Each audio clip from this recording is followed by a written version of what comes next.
Вітаю, гэта Тимофей і 63-й выпуск падкаста праз космас с аглядам навін.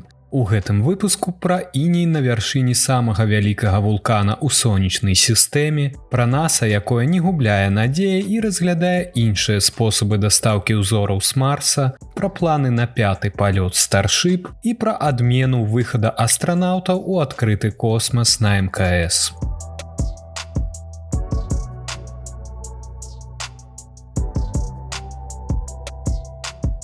На гары Алімп упершыню бачылі іней. Ужо даўно вядома, што на марсіянскіх палюсах існуе вялікая колькасць вадзянога лёду, аднак не каля экватара планеты. Нядаўнія назіранні Марса выявілі іней на гіганцкіх былых вулканах, але ён з'явіўся толькі ненадоўга пасля ўзыходу сонца і неўзабаве знік. Палярныя шапкі Марса сталі прадметам шматлікіх даследаванняў, у прыватнасці з моманту адкрыцця вадзянога лёду на чырвонай планеце ў 2008 годзе. Яны пастаянныя, але іх памер мяняецца ў залежнасці ад сезону.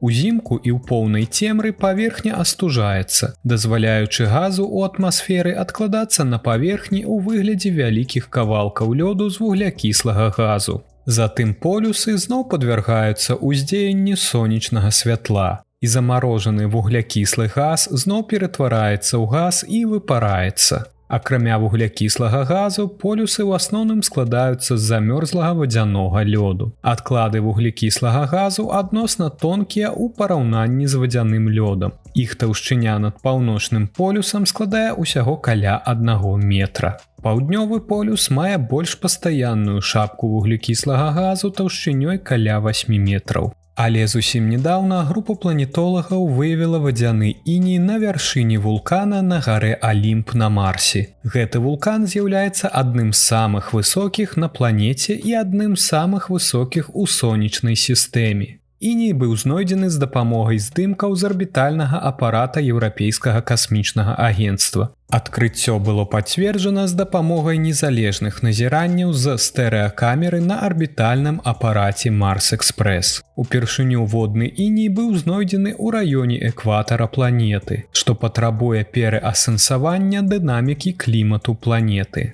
Да гэтага часу навукоўцы думалі, што ўтварэнне інею вакол экватара малаверагодна з-за ўзроўню сонечнай радыяцыі і тонкай атмасферы. Умовы такія, што паверхня можа дасягнуць дастаткова высокіх тэмператур, занадта высокіх для ўтварэння інею нават на вяршынях старых вулканаў.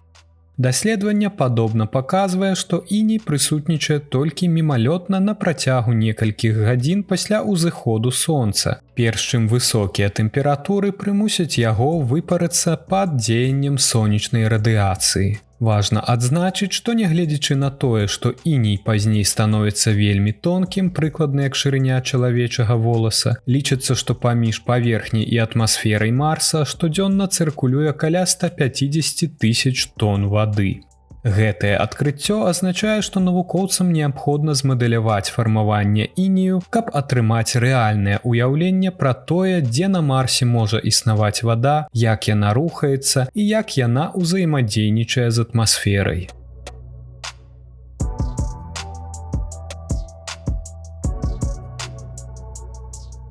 NASA разглядае іншыя спосабы дастаўкі ўзораў з Марса.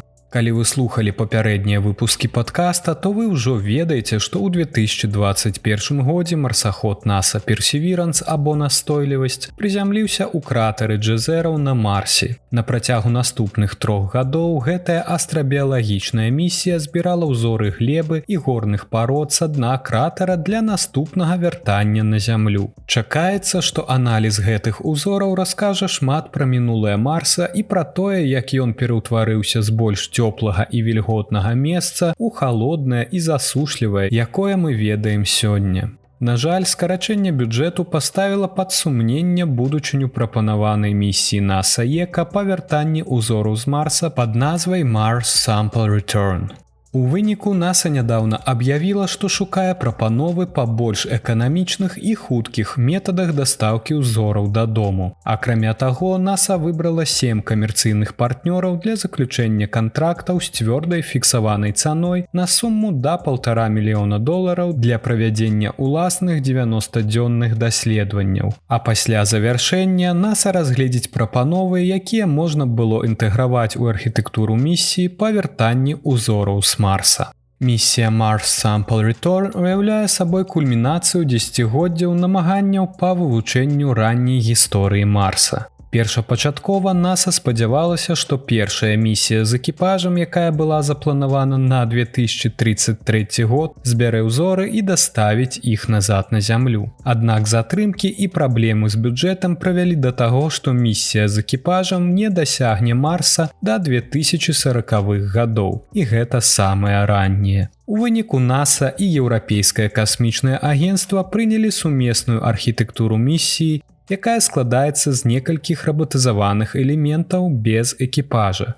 якія павінны вярнуць узоры да 2031 года. Сюды ўваходзілі пасадачны модуль для вымання проб, 2 верталёта для збору гэтых проб, марсіянскі ўзлётны апарат, арбітальны апарат вяртання на зямлю і сістэма ўвахода на зямлю. Аднак цяперашняя бюджэтная сітуацыя вымусіла NASA аб'явіць, што 15-гадавая архітэктура місіі, якая будзе каштаваць $11 мільярдаў, занадта дарагая і што чакаць да 2040 года непрактычна. У выніку NASA прыняло перагледжаны план, які выкарыстоўвае сучасныя тэхналогіі і верне ўзоры з Марса да 2030-х гадоў. У дадатак да даследаванняў пад кіраўніцтвам NASA 7 аэракасмічных кампаній былі выбраны для распрацоўкі канцэпцыі вяртання ўзораў. На дадзены момант гэта будуць толькі канцэпцыі. У лік кампаній, якія будуць распрацоўваць канцэпцыі, уваходзяць сталыя камерцыйныя партнёры NASA, такія як Lockheed Martin, SpaceX, Aerojet Rocketdyne, Blue Origin і Northrop Grumman, а таксама адносна пачаткоўцы Quantum Space і Wooten Hill Aerospace. На распрацоўку канцэпцыі гэтым кампаніям было выдзелена ў агульнай складанасці $10 мільёнаў. Спадзяюся, што ровер Perseverance недарэмна рабіў сваю працу і калі-небудзь узоры з Марса на самой справе трапяць на зямлю.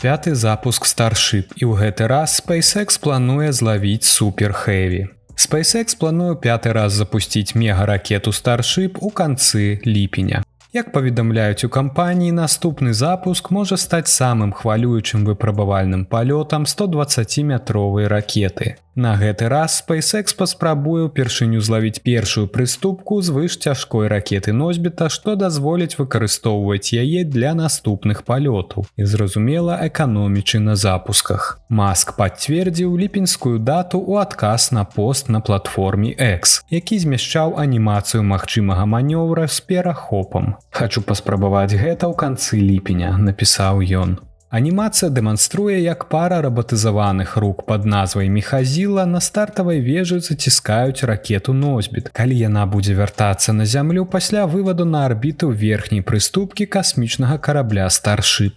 Верагоднасць таго, што ў SpaceX атрымаецца гэта здзейсніць, складае 50%. Калі ж бустер не трапіць у цэль, ён самаліквідуецца над Мексіканскім залівам. SpaceX ужо удасканаліла бяспечнае вяртанне першай прыступкі сваёй меншай ракеты пад назвай Falcon 9, якая прызямляецца вертыкальна без выкарыстання рабатызаваных маніпулятараў. План такі, што пасля ўзлёту і падзелу прыступак у палёце Super Heavy вернецца на стартавую пляцоўку, запусціўшы рухавікі, каб запаволіць рух, і рукі вежы падхопяць паскаральнік, перш чым усталяваць яго на арбітальную платформу для наступнага палёту.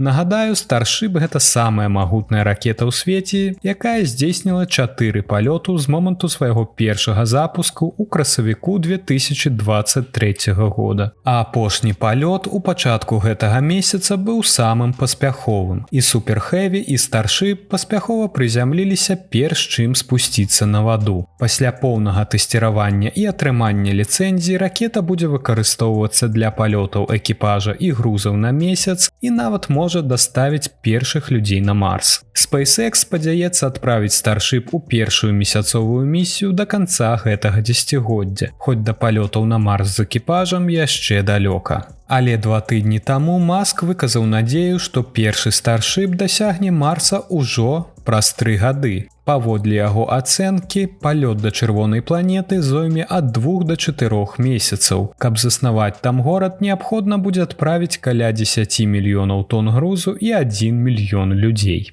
Акрамя таго, Маск распавёў аб сваёй новай мэце акрамя Марса. Ён прызнаўся, што хоча дасягнуць Урана. Раней у SpaceX заявілі, што кампанія плануе будаваць па адной ракеце Starship у дзень. Мэта кампаніі вырабляць одну ракету штодня на новым заводзе Star Factory павінна дапамагчы чалавецтву выйсці на міжпланетныя рубяжы. Калі ласка, падзяліцеся сваім меркаваннем у каментарах. Ці лічыце вы, што Starship дасягне Марса ўжо праз 3 гады? Можа, для гэтага яму спатрэбіцца дзесяцігоддзе? Калі ласка, пакідайце каментары на Ютубе, Тэлеграме ці Інстаграме.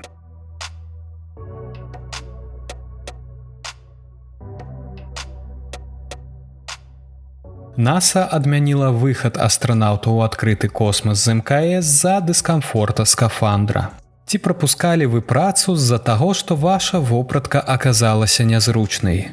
Калі вы астранаўт НАСА, то вам прабачаць такую выхадку. 13 чэрвеня НАСА адмяніла запланаваны выхад у адкрыты космас з-за таго, што адзін астранаўт раптам адчуў дыскамфорт у скафандры. Астранаўты НАСА Трейсі Дайсон і Мэт Дамінік павінны былі здзейсніць 90-й выхад у адкрыты космас з міжнароднай касмічнай станцыі 13 чэрвеня і ўжо былі апрануты большай часткай сваіх скафандраў, калі прыкладна за гадзіну да гэтага паступіў званок аб адмене. Калі Мэт апрануў скафандры, ён адчуў некаторы дыскамфорт, сказала менеджерка праграмы НАСА па МКС Дана Вайгель. І яны не змаглі вырашыць гэтую праблему ў той самы дзень.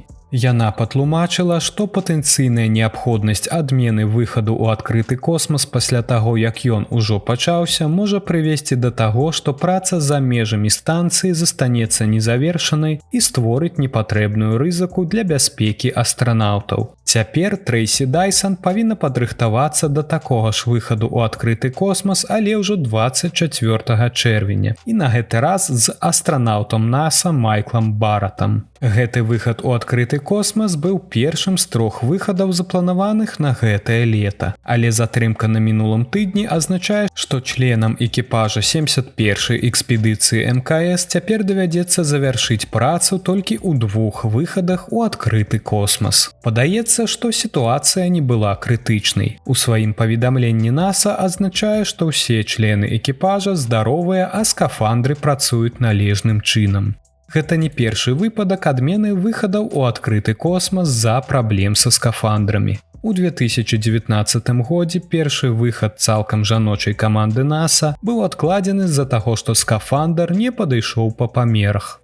Яшчэ больш сур'ёзным быў выпадак у 2022 годзе, калі аэракасмічная адміністрацыя прыпыніла амаль усе выхады ў космас за выяўленне вады ў шлеме астранаўта. Апошні інцыдэнт не такі драматычны, як папярэднія, але ён можа зноў падняць пытанне аб тым, калі НАСА нарэшце абновіць скафандры сваіх астранаўтаў. Акрамя гэтага, на борце МКС знаходзіцца экіпаж Boeing Starliner з удзелам 2 астранаўтаў НАСА Бутчам Уілмарам і Суні Уільямс. Пара павінна была вярнуцца на зямлю праз тыдзень пасля прыбыцця на касмічную станцыю 6 чэрвеня, але дата вяртання ўжо некалькі разоў пераносілася збольшага з-за шчыльнага графіка станцыі. Першапачаткова NASA адклала вылет Starliner на 22 чэрвеня, каб забяспечыць правядзенне работ у адкрытым космосе, але зараз плануе вярнуць экіпаж Starliner не раней, чым 26 чэрвеня. Як і з запускам Старлайнера на МКС былі шматлікія затрымкі, так і з вяртаннем экіпажа на зямлю не ўсё ідзе па плане.